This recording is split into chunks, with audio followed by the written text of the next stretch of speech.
नमस्कार। खेत खजाना में आपका स्वागत है। आज सितंबर की 5 तारीख है और दिन है मंगलवार। आज सरसों बाजार में कैसी घटबढ़ रही है, व्यापार कैसा रहा है और आगे क्या संभावना लगती है, इस पर विस्तार से चर्चा करें। उससे पहले आपसे वही विनम्र निवेदन कि आप इस चैनल को सब्सक्राइब कर लीजिए और सब्सक्राइब करने के साथ साथ बेल आइकन को जरूर प्रेस कीजिए ताकि वीडियो अपलोड होते ही सबसे पहले आप तक पहुंचे। आप इसको शेयर और लाइक भी करेंगे तो और ज़्यादा खुशी होगी।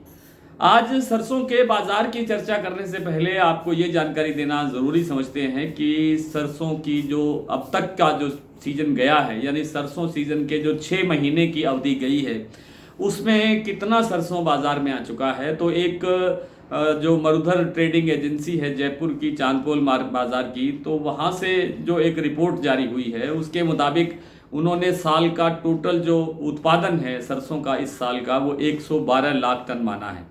और वो उनका ये कहना है कि अब तक यानी अगस्त के एंड तक, अगस्त की 31 तारीख तक आप कह सकते हैं कि लगभग 74.75 लाख टन सरसों जो है वो मार्केट में आ चुका है, बाजार में आ चुका है। और उसका 54 या 55 लाख टन जो है वो क्रशिंग हो चुकी है, यानी उसका मिलों के अंदर प्रयोग हो चुका है। और साथ में उनका कहना है कि अब जो सरसों बचता है वो बचता है लगभग 35 लाख टन। 35 लाख टन का मतलब है कि अब पहले 6 महीने के अंदर जो खपत हुई है या जो बाजार में आया है वो है 75 लाख टन के आसपास, और जो शेष 6 महीने की अवधि है उसके लिए है सिर्फ 35 लाख टन सरसों। उसमें से कुछ हमें बिजाई के लिए चाहिएगा, अगले महीने से सरसों की बिजाई शुरू होगी। कुछ हमें बिजाई के लिए चाहिएगा और जो आगे सर्दी का और त्यौहार का जो सीजन आ रहा है उसके लिए भी हमें अतिरिक्त रूप से सरसों की ज़रूरत पड़ेगी। तो क्योंकि सरसों तेल की खपत जो है सर्दी में सामान्य से थोड़ी सी बढ़ जाती है, थोड़ी सी अधिक होती है। और वैसे भी हर साल खाद्य तेलों की जो खपत है वो लगभग 10% हर साल बढ़ती आ रही है, तो इस साल उसमें भी कुछ इजाफा होगा। हालांकि विदेशों से जो तेल आ रहा है उसकी मात्रा बहुत ज़्यादा है और उसमें सबसे बड़ी मात्रा है पाम तेल की, जो जिनकी किल्लत बनती दिखाई दे रही है। उन तेलों में शामिल है सोया तेल और आपका सूरजमुखी तेल, जो विदेशी आयातित तेल हैं। पाम तेल की मात्रा बहुत आ चुकी है और आगे भी आती जा रही है, लेकिन पाम से कितना बाजार को प्रभावित करेगा ये एक अलग विषय है।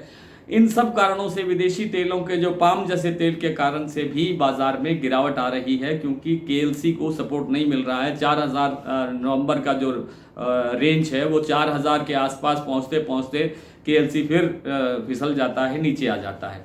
इस कारण से सरसों बाजार के अंदर आज 25 रुपये की 30 रुपये की 17 रुपये की गिरावट तो आई है भरतपुर मंडी के अंदर। कल 5017 रुपये भाव था, आज पूरे 5517 रुपये भाव था, आज पूरे 5500 रुपये भाव है। जयपुर का भाव स्टेबल है, कुछ भी गिरावट नहीं हुई है, लेकिन चरखी दादरी दिल्ली और टोंक निवाई लाइन के ऊपर 50 रुपये का बाजार कमज़ोर हुआ है, क्योंकि तेल की मांग टूटी है। तेल का जो बाजार 10 रुपये प्रति 10 किलो यानी 1 रुपये किलो तेल भी कमज़ोर हुआ है जयपुर एक्सपेलर भाव, और लगभग इतना ही दिल्ली का जो तेल है वो कमज़ोर हुआ है इसी भाव में, इतने ही रेंज में।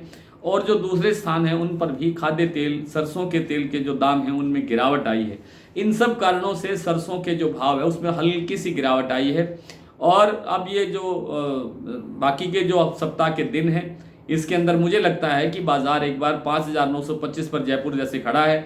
ये मुझे लगता है कि खींच खांच के 5850 6000 के आसपास पहुंचना चाहिए, ऐसी संभावना है।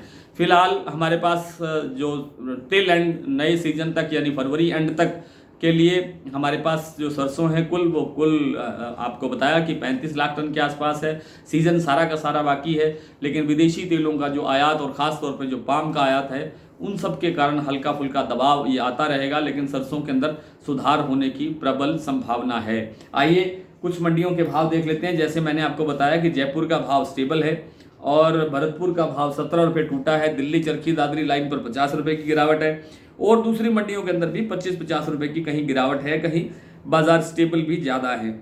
भरतपुर 5500 रुपये, जयपुर 5925, दिल्ली 5600 रुपये, चरखी दादरी 5500 रुपये, नड़बई 5500 रुपये, खेरली मंडी 5570, सिरसा 5348, गंगापुर 5570, बीपी आगरा 6075, अलवर 5600, बीकानेर 5150, नागौर 5200, हिंडौन 5571, बारामंडी 5850, गंगानगर 5335, कोटा 5500 रुपये, केकड़ी 5300 रुपये, खैरथल मंडी 5550, टोंक मंडी 5430, निवई 5450, सुमेरपुर 5485, नौहर मंडी 5400, गोयलकोटा 5850, ये भी स्टेबल है। मुरैना मंडी 5200 रुपये, हिसार 5400, बरवाला 5300 रुपये, आदमपुर मंडी 5211, अबोर मंडी 5105, नौहर में 5500 रुपये का भाव रहा। और आज सलोनी का भाव कल से 50 रुपये कमज़ोर है। आज कोटा का भाव है सलोनी का 6300 रुपये, अलवर और दिग्नेर का भाव और शमशाबाद का भाव है 6350 रुपये। क्षमा करें, शमशाबाद का भाव बाद में 25 रुपये और कमज़ोर हुआ है, 6325 रुपये। आज इतना ही, कल आपसे फिर मुलाकात होगी, तब तक के लिए नमस्कार।